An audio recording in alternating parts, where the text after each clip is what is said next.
First of all, Jarvis gets hurt. It hurts his shoulder. And then a couple plays, Craig Johnson gets hurt. And then I'm like shaking, like going crazy. And luckily I had, Jamie Williams, who I went to high school with at Nebraska. He was on the team. I said, Jamie, fire me up, man. Get me going. I'm going to be going in. I'm the last running back left, Ran for 176 yards, scored 2 or 3 touchdowns. I was the MVP of the Player of the Week. Yep, that's where the coaches they believed in, like, this guy can do this. And that's why I started playing more. That's when when I took over that whole second half, that's when they knew that I could play this game.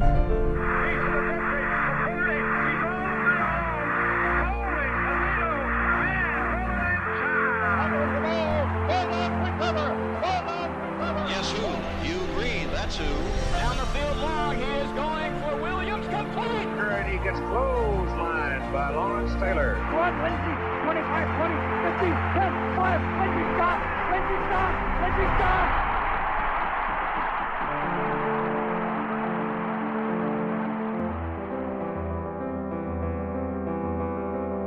Welcome to Hidden Yardage. I'm your host, Joe Moore. This podcast is a journey back to the 1980 college football season, through the memories of those that played, coached, and covered it. New episodes released each week will carry listeners through that season, 1 week at a time.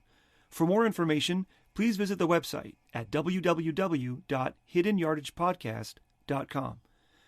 If this is your first time listening, you may want to go back and start with episode 1. This is episode 8, Pluck and Grit. In 1846, the United States went to war with Mexico. The conflict was a boom to the penny press newspapers in the major cities of the day, as the public could not seem to get enough coverage of the conflict. Correspondents filed stories, and soldiers wrote letters that were transmitted by telegraph or mail carrier from the battlefront to the newspaper offices, where they could be printed and sold to anxious readers. A group of newspapers in New York City was spending a great deal of money to try and scoop one another and capture a larger share of the market. Not long after the war broke out, these 5 papers decided to band together and fund a Pony Express route through Alabama to get news of the war north faster than the post office could carry it. The venture became known as the New York Associated Press and would forever change how Americans consumed their news. In time, the AP expanded to become a trusted authority that would brave any danger to bring news from around the globe to the folds of hometown newspapers. When General George Custer's troops were overcome in the Battle of the Little Bighorn, an AP reporter was among the casualties. Nearly 100 years after its founding, the AP put itself squarely in the middle of a less bloody but no less serious conflict, the battle for college football's top team. Since 1936, college football fans have used the AP's weekly rankings to settle disputes that the sport has never been able to solve on its own, naming a national champion. The AP's national sports editor, Alan Gold, started naming a college football All-American team in the 1920s, and by the mid-1930s, he was awarding a college football national championship to the team that he considered most deserving. College football had long stood out as a national sport that lacked a definitive process to crown a champion. Unlike professional sports leagues that used a tournament or matched up divisional leaders in a final winner-take-all game, college football had an array of subjective rankings and mathematical formulae to determine who was number one. In the 1920s, Frank Dickinson, an economics professor at the University of Illinois, created an equation to rank the teams in the Big Ten Conference. He was persuaded by a Chicago clothing salesman to expand his rankings to all teams, and in 1926, the Dickinson system crowned its first champion.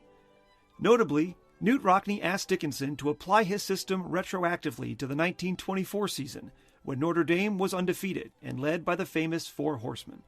He did, and 1924 is still the first championship claimed by the Irish. But Dickinson's system and other fledgling attempts to determine college football's best team lacked the clout and respect that accompanied the AP's proclamation.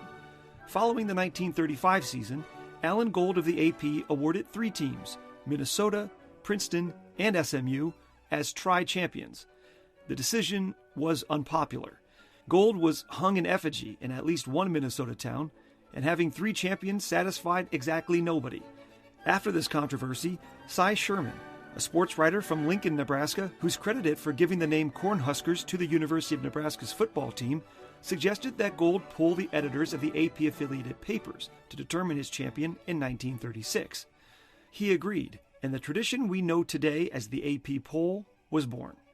But with more opinions came more controversial rankings, perhaps none so much as the one that punctuated the 1947 season. Before 1960, the AP's final poll would be released after the end of the regular season. Bowl game results were not taken into consideration. Following season-ending victories by both Notre Dame and Michigan in 1947, both teams finished 9-0 and claimed the top 2 spots in the poll, with the Irish at number 1. However, the Wolverines still had one game left to play in the Rose Bowl against the same Southern Cal team that Notre Dame had just routed 38-7. While the Irish were unable to play a postseason game due to a school policy, Michigan destroyed the Trojans, 59-0. A clamor went up from sports writers across the country for a special vote to determine who in fact was the better team. In the unprecedented 2-team revote, Michigan was ranked number 1. An anonymous polling of USC players revealed that they believed Notre Dame to be the better team, but both the Irish and the Wolverines still claim 1947 as a national championship season. Halfway through 1980, there were few doubters as to whether or not the right team sat atop the rankings. It was Alabama at number 1, just as it had been in 1978 and 1979. It had been more than 4 years since you could find a poll without Alabama's name in it. But at the other end of the rankings, down at number 20, was a school that was experiencing the thrill of seeing its name listed in the weekly AP poll for the first time in program history. The University of Southern Mississippi had been playing football since 1912, just 2 years after it was founded as a teachers' college in Hattiesburg, Mississippi. It had claimed 2 national championships while playing in the lesser-regarded college division when it was still known as the Southern Mississippi College Southerners, and had gained a reputation as a giant killer. It twice upset Alabama in its post-World War II glory years, and its 1972 squad, featuring Ray Guy, the greatest punter in history, knocked off 4th-ranked Ole Miss. That same year, the school changed its nickname from the Southerners to the Golden Eagles. 1980 marked the program's 18th season competing as a Division I-A independent, and head football coach Bobby Collins had elevated the program to its greatest success since the early 60s. In 1980, the team had started the year with 6 straight wins, including an unofficial state championship, after back-to-back victories over the Magnolia State's 2 SEC powers, Ole Miss and Mississippi State. The victory against the Rebels came when former walk-on running back Sammy Winder hurdled a defender at the 5-yard line on his way to the end zone for the game-winning score. It's a play still remembered around Hattiesburg simply as the Leap. The perfect start to the season had earned the school its first ever ranking at the 20th and final spot in the weekly poll. To welcome Southern Miss to the ranks of the, ranked, the next game on the schedule was on the road against a team that had spent 6 straight weeks at the top of the poll, Alabama. Bear Bryant's Crimson Tide had won 50 straight games in Tuscaloosa and 27 in a row overall. Leading up to the game, the Southern Miss head coach expressed to reporters the sobering realization that his team, built on running the ball and featuring the nation's leading scorer at running back, would have to rely on the passing game to beat the stingy Tide defense. While he may have seemed overly deferential in public, privately, Coach Collins and his players thought they could shock Alabama and upend the college football world. Eagles fans followed their team to Bryant-Denny Stadium and did so wearing black and gold buttons that said, "I believe." Alabama struck first, delighting its sold-out homecoming crowd with a 5-play touchdown drive to stake an early 7-0 lead. But the Eagles responded with a 75-yard drive of their own, capped by a 1-yard touchdown run by Sammy Winder, and the score remained tied at 7-7 until midway through the second quarter. After a Bama drive stalled near midfield, Bear Bryant sent out his punt team. Southern Miss was poised to gain possession, with a chance to take the lead when disaster struck. Ricky Floyd from the 21-yard line, fumbling. Has Alabama recovered? Alabama, I believe, has recovered near a sideline. Alabama would take advantage of the turnover with a touchdown, and then add another score before half to make it 21-7 at the end of 2 quarters. The second half would only get worse for Southern Miss. Another Floyd fumble would again result in an Alabama touchdown, and when the final gun sounded, The Tide had gotten its 28th straight win and humbled the upstart Eagles 42-7. After the game, Bryant would praise the Southern Miss players for their talent and effort, particularly their dual-threat sophomore quarterback, Reggie Collier. The Eagles finished the 1980 season with 9 wins and captured the school's first ever bowl victory. The next year, Southern Miss was again led by Bobby Collins and enjoyed a successful season that included a 13-13 tie against Alabama and a top 10 Heisman finish for Reggie Collier, who became the first quarterback in Division I football history to rush and pass for 1,000 yards in the same season. But in 1982, Collier and the Eagles would again return to Tuscaloosa, this time upsetting Alabama 38-29 to snap the Tide's 56-game home winning streak. It was Bear Bryant's final loss of his career in his last game ever in Tuscaloosa. But Coach Collins would not be on the sidelines for that historic moment. He had left Hattiesburg after 1981 to take over as head coach at SMU.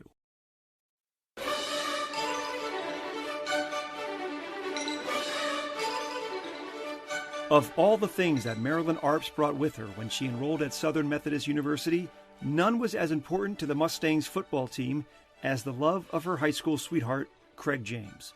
James, a year younger than Marilyn, led his Stratford High squad to a Texas state championship in 1978 after a record-setting senior season. His gaudy statistics helped attract scholarship offers from nearly every major program in America. But James's attraction and love for his girlfriend Marilyn made his decision to play for the Mustangs an easy one.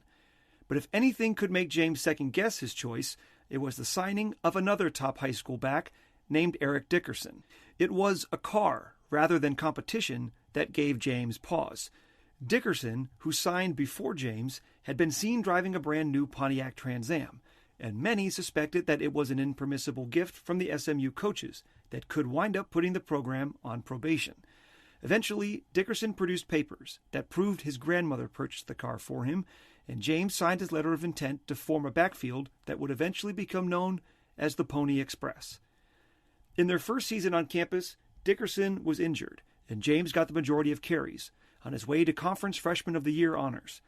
With both backs healthy and alternating carries, the Mustangs raced out to a 4-0 start to the 1980 season and a top 20 ranking. But back-to-back stumbles and close losses against Baylor and Houston had sapped SMU of its early season momentum as it prepared for a road game against the second-ranked Texas Longhorns. During the weekly press conference before the big game, SMU's head coach Ron Meyer revealed that he was considering a change at quarterback due to a poor performance by the team's incumbent starter, including 8 interceptions thrown in the team's 2 previous games. On Thursday, Myers announced that freshman Lance McElhenney would be the starter against Texas. He had grown up just 6 blocks from SMU's campus in North Dallas. He was an accomplished high school quarterback, but had thrown just 11 passes in his college career. But he presented more of a threat with his legs, and with a new option attack that Coach Meyer installed for the game, he could better complement the lethal combination of Dickerson and James in the backfield. Whoever was lining up under center, it would take a special effort to knock off Texas in 1980. Texas had climbed up to number 2 in the polls behind the strength of early season victories over Arkansas and Oklahoma. Fourth-year head coach Fred Akers had guided the Longhorns through an uneven schedule, with 3 weeks off and just 5 games played heading into the last weekend of October. Akers had taken over for legendary head coach Darrell Royal in 1977 and led the Longhorns to a number 1 ranking in his first year on the job, behind the hard running of Heisman Trophy winner Earl Campbell. Texas missed out on a national title after losing in the Cotton Bowl to Joe Montana and Notre Dame, but the Longhorns were back in the thick of the championship chase in 1980. During the week of the SMU game, Akers was being asked by reporters of a possible 1-versus-2 matchup with Bear Bryant and Alabama in the Cotton Bowl at the end of the season. But Texas had more immediate concerns. 4 starters were unavailable for the game against the Mustangs, and the Longhorns had just 2 scholarship wide receivers available. Texas was also down to its 3rd-string freshman running back, a high school teammate of SMU's McElhenney, who had yet to carry the ball in a college game. Despite the undermanned roster, many of the more than 75,000 fans that filled Memorial Stadium in Austin saw SMU as little more than a speed bump. The Mustangs had a reputation as an underperforming collection of individual talent, and when the game kicked off at 1 p.m., the Longhorns were expected to notch their 14th straight win over their conference rivals from Dallas. SMU took the opening kickoff and used a conservative attack of straight-ahead running to bleed almost 7 minutes off the clock. The 14-play drive covered 58 yards, but ended with a missed field goal attempt from 39 yards away.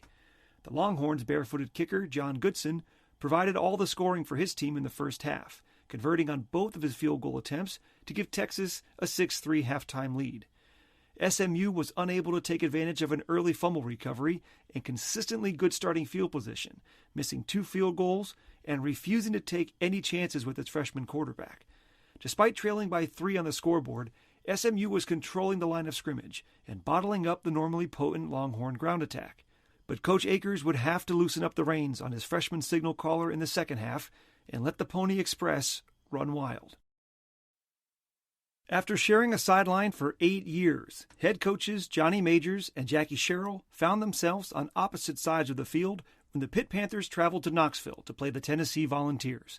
First at Iowa State and then at Pittsburgh, Sherrill was an assistant under Majors before the Tennessee native returned to coach his alma mater for the 1977 season. Both men deny that there was any contempt between them, even though they once had to be separated from each other at a Cyclones basketball game. The rumor of their feud stemmed from the events surrounding Majors' decision to leave Pitt to take the Tennessee job. Majors announced the move after the regular season, but before his top-ranked Panthers played in the Sugar Bowl, and Sherrill had been named the successor. The story goes that Pitt insisted that Sherrill, who spent the 1976 season coaching at Washington State, be on the sidelines for Pitt's January 1st bowl game, and Majors was not pleased at the idea of his protege's presence. More grumbling surrounded each coach refusing to allow the other access to game films, and Majors' taking of Pittsburgh recruiting files with him when he left for Knoxville. Their war, imagined or not, would be carried out by proxy at Neyland Stadium, as Tennessee's brutal 1980 schedule continued. The Vols had opened the year with games against Georgia and USC, both squads currently ranked in the top 8. Then, after scoring an upset against 18th-ranked Auburn, they were hosting 12th-ranked Pittsburgh 1 week after getting thumped by number 1 Alabama. The young Vols team had talent, but were sitting at an even 3-3 on the season. Pittsburgh had taken out its frustrations after a road loss at Florida State by pummeling its rival West Virginia a week earlier. But their victory had come at a cost. Super sophomore quarterback Dan Marino had injured his knee, and backup Ricky Tricano, who had lost his job to Marino the year before and had been converted to the team's starting free safety before the 1980 season, was back under center. Tricano was playing this game with an extra chip on his shoulder after Majors opted not to offer him a scholarship and signed current Tennessee starter Jeff Olszewski instead. The Panthers were a team on a mission. They'd crashed out of the top 10 after their loss to Florida State, then slipped another spot despite crushing West Virginia by 28 points. The Pitt players wanted to use each remaining game on their schedule as an audition to show they belonged in the championship discussion, and they wanted this game in particular for their head coach, as he squared off against his old mentor. But it wasn't just Sherrill's players that were committed to beating Majors and the Volunteers. The Pitt coach had everybody on his staff looking for advantages. When we did our summer reports, I always asked the coaches, because most places break down the film and just do personnel X's and O's. And I always ask our coaches, give me things other than X's and O's and personnel that's going to help us win the game. Well, there's 2 things that came back at Tennessee is because of the size of the stadium, even then it was 95,000, was when they came on the field, it was so deafening that because they put the visiting team on the field first, and then you're out on the field, and then all of a sudden they come on the field, and it's unreal, meaning the cheers you get and then the cheers that they get. So it is psychologically a big deal. So I remember holding our players in the tunnel and being on TV, and they kept saying, go, go, go. And I said, I ain't going. I said, I'm going to go out the same time Tennessee does because they can't boo and cheer at the same time.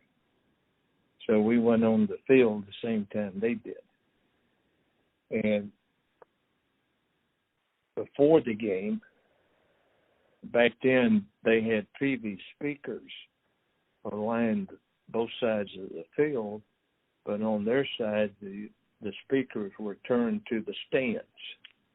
On the visitor side, they were turned to the field. So that's all you were hearing.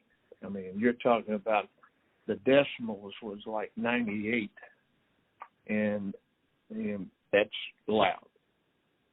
So I knew that, and so I had a pair of wire cutters, and I told our security guys, cut the speaker wires before the game. So we go out and warm up, and they cut the speaker wires, but they fix them. But we recut them right before kickoff, so we didn't have the noise on our sideline.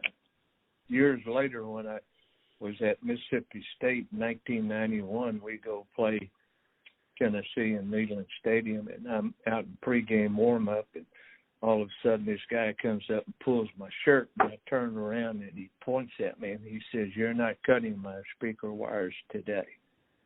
And I said, "I don't know what you're talking about." When the game did begin, Pitt seemed to be its own worst enemy. Its first drive ended with a Willie Collier fumble, one of 4 fumbles lost by the Panthers on the day. Its second drive was short-circuited by a dropped pass. The Pitt defense was proving to be impenetrable, and after getting the ball back for a third time, the Panthers opened the scoring with a 39-yard field goal. On the ensuing kickoff, Tennessee wide receiver Willie Gault lined up near his own goal line. Gault had qualified as a sprinter for the 1980 Summer Olympic Games in Moscow, but was not allowed to participate when the United States decided to boycott the games. Now, with his team trailing by 3 and in need of a spark, Gault showed off his wheels with a 100-yard return to put the Vols ahead 6-3. The extra point was no good, and at the end of the first quarter, Pittsburgh had outgained the homestanding Volunteers 184 yards to 6, but trailed on the scoreboard by 3 points. A long Pitt drive resulted in a touchdown, and a fumble forced by Ricky Jackson was turned into 7 more points for a 16-6 halftime lead. More Pitt mistakes in the third quarter kept the lead at only 10 points, but 2 more Tennessee turnovers led to 2 Panther touchdowns, and the final score was a deceptively small 30-6. Pittsburgh's 489 total yards were its highest output of the season, and its defense was characteristically stingy. Hugh Green and company shut out the Volunteers' offense and foiled all of Coach Major's attempts to use misdirection to confuse and expose it. As for the feud between Sherrill and Majors, it appeared to be much ado about nothing. The 2 field generals had dinner together on Friday night, and their daughters visited one another over the weekend. Pittsburgh was showing no signs of slowing down, despite the loss of its starting quarterback. But were there enough games left in the season for the Panthers to prove they deserved a shot at a second national championship in 5 years? As for Tennessee, it would finish 5-7. Johnny Majors would capture 2 SEC titles in his 16 years as head coach in Knoxville before being forced to resign in 1992. He returned to Pittsburgh to try and restore the Panthers to their former glory, but went just 12-32 in 4 seasons before retiring from head coaching for good after the 1996 campaign. Back in Austin, Texas, the third quarter wore on, with the second-ranked Longhorns looking uninspired and clinging to a 6-3 lead over the SMU Mustangs. Texas could not get its vaunted ground game untracked, and a dismal punting performance meant the visitors were regularly in striking distance to tie or take the lead. But SMU was limited by a freshman quarterback, playing for the first time. He would finish the game with just a single pass completion for a total of 3 yards, and his head coach seemed reluctant to take the training wheels off the option attack that would showcase the 2-headed monster of Craig James and Eric Dickerson in the backfield. With just over 2 minutes to go in the third quarter, SMU lined up for a third down play, after straight-ahead plunges into the line on both first and second down. McElhenney took the snap and faked the handoff to his diving fullback. He sprinted to his right and came face-to-face with Texas defensive end Dewey Turner before flipping a perfectly timed pitch to his running back, Craig James. James covered the next 53 yards in a flash to score the first touchdown of the game and give SMU a 10-6 lead. The Mustangs added another field goal to stretch their lead to 7 points before the fourth quarter began. With Texas's running game ineffective, the Longhorns quarterback dropped back to throw, but fired his third interception of the day. This one returned for a touchdown and a 20-6 SMU lead. The Longhorns swapped quarterbacks, and backup Rick McIver drove his team down to the SMU 3-yard line, where it faced a third down in inches. The Texas coaches called for a sweep play that had scored a touchdown in each of their previous 5 games. But SMU knew it was coming and dropped the running back for a 6-yard loss. The fourth down pass attempt fell incomplete, and the Longhorns wouldn't threaten again. It was a methodical and complete victory for SMU, dropping Texas from the ranks of the unbeaten 20-6. James, who after the game said he felt like he had just won the Super Bowl, had his best game of the season with 146 yards on 19 carries. In total, Texas was outgained on the ground 283 yards to 90, and the Longhorns' paper-thin receiving corps dropped 11 passes. For SMU, the upset felt like a turning point and marked the beginning of Mustang Mania. It would finish the 1980 season with 8 wins and play in one of the most memorable bowl games ever against BYU in the Holiday Bowl. Following the season, the team was put on probation for recruiting violations. The Mustangs finished 1981 ranked in the top 5 and went undefeated in 1982 under their new head coach, Bobby Collins. The program would continue to win throughout the first half of the 1980s, but never escaped the scrutiny of the NCAA. Eventually, in February of 1987, following a series of investigations and penalties after increasingly serious violations, the NCAA canceled SMU's upcoming football season as part of what was referred to as the death penalty. For the Longhorns, the loss was the third in 4 weeks by the team holding the number 2 ranking, and the setback was the first of 5 for the Longhorns in their final 7 games, as it would finish unranked after losing to North Carolina in the Bluebonnet Bowl. In 1981, the Longhorns would rebound to win 10 games, including handing SMU its only loss of the season, and would reach number 1 briefly before finishing the year ranked 2nd. Week 8 of the 1980 college football season didn't have a single matchup between ranked teams, but it still delivered plenty of noteworthy scores. The Portland State Vikings and the all-time leading passer in NCAA history, Neil Lomax, scored an eye-popping 93 points, breaking its own record for most points in a game from the year before. The Vikings won the game by 86 points and covered the spread, but just barely. They were favored to win by 77. In East Lansing, Purdue's Mark Herman set the Division I-A record for most passing yards in a career by throwing for 340 yards in a win against Michigan State to keep his team in a first-place tie in the Big Ten. Elsewhere, Penn State needed a late stop against West Virginia, while Oklahoma struggled with Iowa State before blowing the Cyclones away with 3 fourth-quarter touchdowns. Around the country, fans were engaged in scoreboard watching as several contests went down to the wire. But nowhere was the scoreboard watching more impactful for a team and a public address announcer than in Fort Worth, Texas. The heavily favored Baylor Bears entered their road game against TCU tied with second-ranked Texas for first place in the Southwest Conference. Led by linebacker Mike Singletary, Baylor was ranked 11th and attempting to start the season 7-0 for the first time in school history. In the third quarter, TCU, who was yet to win a game all year, trailed by just a single point and was driving for a go-ahead score. To that point in the game, Baylor had played as if it were in a trance and appeared to be vulnerable to a shocking upset at the hands of the Horned Frogs. As the two teams huddled during a timeout, the stadium's longtime public address announcer, Bob Berry, reported to the crowd that the score in Austin had gone final, and SMU had knocked off previously unbeaten Texas. The knowledge that a victory would give them sole possession of first place in the conference seemed to be the wake-up call Baylor was waiting for. The Bears corralled an interception on the very next play and went on to score 2 more touchdowns to preserve their perfect season. After the game, Singletary would admit that the announcement of the Texas score definitely got his team's attention.